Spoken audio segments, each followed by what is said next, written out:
So the reason why it was so bad, just a couple of days before I arrived, about a week before I arrived, a group of 6 South Korean diplomats had arrived to talk to the Yemeni government about a development project. And on the road from the airport to the hotel, they were ambushed by Al-Qaeda and they were all assassinated. And so a few days after that, the South Korean government sent a group of South Korean intelligence officers to investigate the terrorist attack. And they were ambushed on the road to the hotel and they were all assassinated.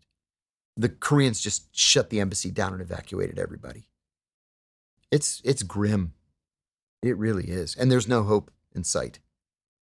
Yeah, I remember hearing about there was obviously a lot of terror going on in Yemen, but wasn't there I want to say it was I think it was the Saudi intelligence head that almost got killed by the guy with the bomb up his ass. Yeah, that was that was Prince Mohammed bin Nayef. But wasn't that directed by the American guy in Yemen, Al-Awlaki or whatever the hell his name was? That was the rumor.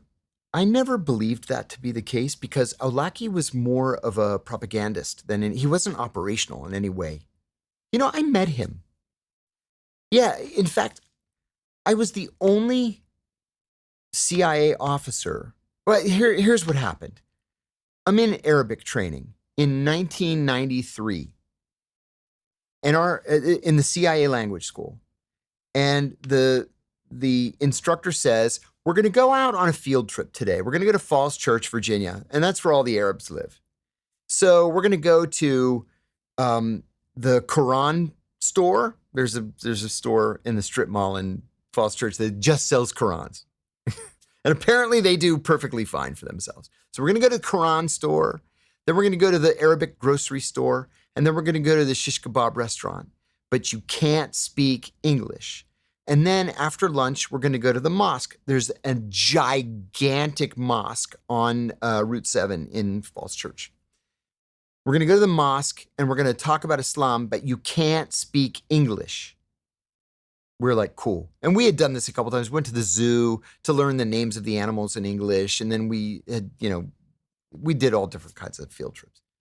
So we go do this thing and we learn the word for, fava beans, and we learn the word for newspaper, and we're trying to talk to the shopkeepers. We order lunch in Arabic, and then we go to the mosque. Well, Anwar al-Awlaki was the imam of the mosque.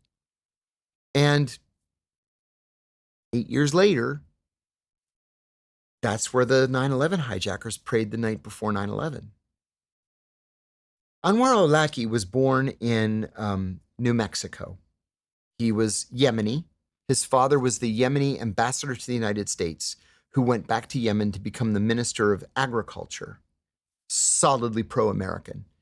Anwar was born in New Mexico, raised as an American, spoke English without any kind of accent, just spoke English like you and I speak English, but self-radicalized during the Soviet occupation of Afghanistan, and then joined Al-Qaeda before 9/11 in like 98 or 99.